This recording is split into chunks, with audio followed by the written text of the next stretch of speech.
Welcome दोस्तों, स्वागत है आपके अपने यूट्यूब चैनल विशाल से इंडिया में जीके जीएस से रिलेटेड हर एक प्रकार के प्रतियोगी परीक्षा की तैयारी के लिए विशाल से इंडिया यूट्यूब चैनल का दोस्तों सब्सक्राइब कर जिन्होंने अभी तक नहीं किया है दोस्तों। अगला चलते हैं दोस्तों, आज का जो हमारा चैप्टर है उसका नाम है अनिवार्य न्यूनतम आयु। विभिन्न प्रकार के पद पाने के लिए जो अनिवार्य न्यूनतम आयु है उन सभी के बारे में जानेंगे, चाहे वो राजनीति पद हो या कोई दूसरे प्रकार के पद। तो चलिए शुरू करते हैं। सर्वप्रथम हमारा है कि राष्ट्रपति, उपराष्ट्रपति और राज्यपाल बनने के लिए जो न्यूनतम आयु कितना है, तो वो न्यूनतम आयु है कितना, 35 वर्ष। कितना आयु है न्यूनतम, तो 35 वर्ष। अगला है उच्च न्यायालय के लिए जो सेवानिवृत्ति की आयु कितना है, तो 65 वर्ष। कितना है, 65 वर्ष जो है इसमें क्या हो सकते हैं, सेवानिवृत्त हो सकते हैं। अगला है कि लोकसभा के सदस्य बनने की आयु कितना है, तो लोकसभा के सदस्य बनने की आयु है 25 वर्ष। कम से कम 25 वर्ष की आयु होनी चाहिए, तभी कोई व्यक्ति क्या कर सकता है, लोकसभा का सदस्य बन सकता है। अगला है राज्यसभा का सदस्य बनने के लिए न्यूनतम आयु कितना है, तो राज्यसभा का सदस्य बनने की न्यूनतम आयु है 30 वर्ष।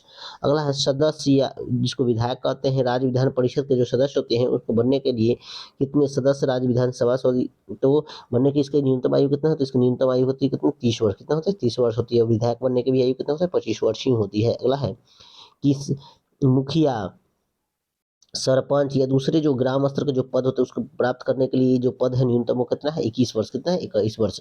विवाह की आयु कितना है, तो विवाह की आयु कितना है, 21 वर्ष। कितना है, विवाह की न्यूनतम आयु कितना है, 21 वर्ष। चाहे अब लड़का हो या लड़की, दोनों को क्या कर दिया गया है, सेम आयु कर दिया गया है। अगला है मताधिकार की आयु, यानी कितना उम्र की आयु में हम क्या कर सकते हैं, वोटिंग कर सकते हैं, तो वो कितना, तो 18 वर्ष की आयु में। अगला कहते हैं संविधान सभा में कुछ जान लेते हैं कि कौन कौन प्रमुख जो भारतीय संस्था से उसमें सदस्यों की संख्या क्या थी दोस्तों, कितना कितना थी। तो संविधान सभा में कितने सदस्यों की संख्या थी, 389। याद रखेंगे 389 थी क्या थी, भारतीय संविधान सभा में सदस्यों की संख्या दोस्तों। और ये बहुत ज्यादा इंपॉर्टेंट है, इससे प्रश्न बहुत ज्यादा बनते रहते हैं। लोकसभा में अधिकतम कितने सदस्य हो सकते हैं, तो 552 सदस्य हो सकते हैं। कितने सदस्य हो सकते हैं, 552 सदस्य हो सकते हैं। अगला है राज्यसभा। राज्यसभा में अधिकतम कितने सदस्य हो सकते हैं, तो राज्यसभा में कितने हो सकते हैं अधिकतम, तो 250 सदस्य हो सकते हैं। कितने हो सकते हैं, 250 सदस्य हो सकते हैं। अगला है विधानसभा।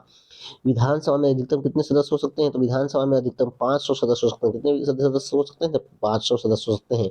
विधानसभा जिसमें न्यूनतम सदस्य कितने हो सकते हैं, सॉरी विधान परिषद है, तो विधान परिषद में कितने सदस्य हो सकते हैं, तो विधान परिषद में जो सदस्य हो सकते हैं उसकी संख्या कितनी है, 60। कितनी है, 60 है। अगला है उच्चतम न्यायालय के जो अध्यक्ष होते हैं उसमें सदस्यों की संख्या कितनी होती है। उच्चतम न्यायालय के जो न्यायाधीश होते हैं उनके सदस्यों की संख्या कितनी होती है, 31 होती है। कितनी होती है, 31 होती है, जिसमें 30 अन्य न्यायाधीश जबकि एक मुख्य न्यायाधीश होता है। अगला है लोकसभा, राज्यसभा के कोरम पूरा करने के लिए सदस्यों की संख्या कितना चाहिए, तो जानते हैं कभी भी कोई भी बहस चलने के लिए कम से कम सदस्य कुल सदस्य है उसका 1/10 को क्या होना चाहिए, उपस्थित होना चाहिए, तभी कोई बहस हो सकता है, नहीं तो संसद का कार्य क्या रहेगा, स्थगित रहेगा। तो दोस्तों ये बहुत ज़्यादा इंपॉर्टेंट चैप्टर था दोस्तों, हर एक प्रकार के प्रतियोगी परीक्षाओं के लिए। तो ऐसे इन्फॉर्मेटिव वीडियो पाने के लिए विशाल से इंडिया को चैनल दोस्तों सब्सक्राइब कर ले। इसका वीडियो को अपने दोस्तों के बीच में जरूर शेयर करें। जय हिंद, जय भारत।